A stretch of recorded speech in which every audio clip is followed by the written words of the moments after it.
Hello friend, आज मैं आपको ये बताने जा रहा हूँ जो एलटी केबल हमारे साइट पे फैक्ट्री से आया है। इसे हमें बिछाने से पहले मतलब केबल ट्रंच में डालने से पहले केबल को हम हेल्दीनेस चेक करना है, मतलब इसका इंसुलेशन का हेल्थ चेक करना है जो केबल सही है या नहीं। अगर मान लीजिए केबल में फॉल्ट होगा, उसको हम अंदर डाल देंगे ट्रंच के अंदर, फिर बैक फिल कर देंगे तो बहुत ही दिक्कत होगा। उससे पहले उसका हम हेल्दीनेस चेक करते हैं।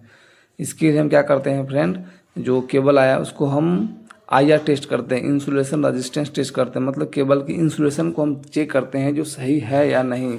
इसके लिए मेगर का इक्विपमेंट आता है या ये मेको का है, ये मेको का इस किट के थ्रू हम जो केबल का आईआर टेस्ट करते हैं, इंसुलेशन चेक करते हैं। देखिए एक्चुअली हमारा ये सिस्टम एलवी साइड का, ये मतलब लो वोल्टेज साइड का केबल है जो 800 सिस्टम वोल्टेज एलवी साइड में हमारा।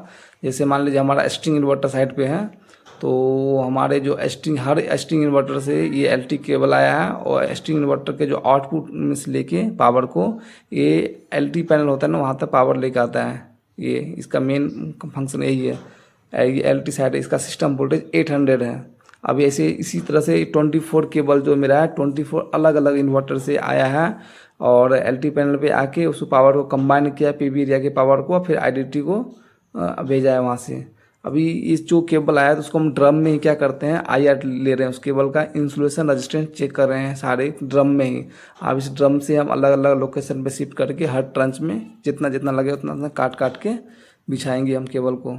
आप देख रहे हैं जो हमने पहले हर कोर का जैसे आर वाई बी 3 फेज इस पे तीनों को उसके आर्मर के साथ लिया, और कुछ गीगा में वैल्यू आ रहा है उस तरह से हम उसको रजिस्टर में मेंटेन कर रहे हैं। और फिर उसको हर बार लेके इक्विपमेंट को ऑफ करते हैं और प्रॉपर्ली डिस्चार्ज करते हैं। आप देखिए फेज टू फेज ले रहे हैं, मतलब आर और वाई के बीच में रहे, फेज टू फेज भी लेना है। और ये जो हमें एलटी केबल 800 वोल्टेज है, इसलिए हम इसको 1500 डीसी वोल्टेज पे ले रहे हैं, यानी 1.5 केवी पे ले रहे हैं इसको हम। ये एल सिस्टम वोल्टेज है, कई जगह इसको 1 केवी पर भी लेते हैं, कई लोग इसको प्रीफर करते हैं 2500 वोल्टेज पर लेने पे भी ले सकते हैं, क्योंकि इस केबल का जो वोल्टेज रेटिंग है ना 1.9 केवी से 3.3 केवी है, मतलब अप टू इसका 3 केवी तक दे सकते हैं, डीसी इंजेक्ट कर सकते हैं, कोई इशू नहीं है इसमें। लेकिन मोस्टली लोग 1500 वोल्टेज प्रीफर करते हैं अकॉर्डिंग टू आवर एसओपी। हम भी 1500 वोल्टेज इसको इंजेक्ट करते हैं, और गीगा में वैल्यू आ रहा है उसको हम रजिस्टर में मेंटेन कर रहे हैं। इस तरह से ये हमने, हमारे पास जो एच टी केबल आया 33 केवी के लिए है, वो जो उसका जो हमारा आईडीटी के आउटपुट से लेके पावर को LT panel H T panel के थ्रू पीएसएस भेज रहा है पावर को, उस केबल का भी हमने इसी तरह से लिया है। उसका भी सेपरेट वीडियो आपको मैं डाल दूंगा अपने चैनल पे। आप लोग कंटिन्यू बनते रहिए, देखते रहिए।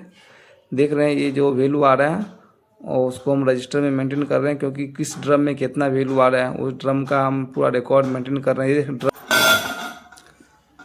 देख सकते हैं ये जो हमारा ड्रम है इस पे लिखा हुआ है सारा इसका रेटिंग्स है। ये हेबल्स का केबल है, मैं इसके ऊपर पर डिटेल में वीडियो बनाऊंगा। जो एक्सएलपी का मतलब क्या है, क्रॉस लिंक पॉलीथिलीन इंसुलेशन का लेबल है। इसका वोल्टेज रेटिंग दे रखा है 1.9 से 3.3 के बी। नंबर ऑफ कोर है 3 कोर है इसमें, हर कोर का 400 स्क्वायर mm साइज है। केबल कोड दे रखा है, आगे इसका टॉप लेंथ दे रखा है, ये 1020 मीटर का केबल है। ये सब डिटेल है, आप देख सकते हैं। जो हमने टेस्ट किया, जो वैल्यू आया ड्रम, इस ड्रम में insulation value R phase to armour, Y phase to armour, B phase to armour, फिर आर वाई के बीच में, फिर वाई बी के बीच में, फिर बी आर के बीच में हम जो वैल्यू आया है वो हमने रिकॉर्ड करके हमने रखा है। हाई हम रजिस्टर में मेंटेन करते हैं, क्योंकि इस ड्रम में जो केबल आया इसको हम यूज करेंगे, पता रहेगा। थैंक यू दोस्तों यहाँ तक बने रहने के लिए।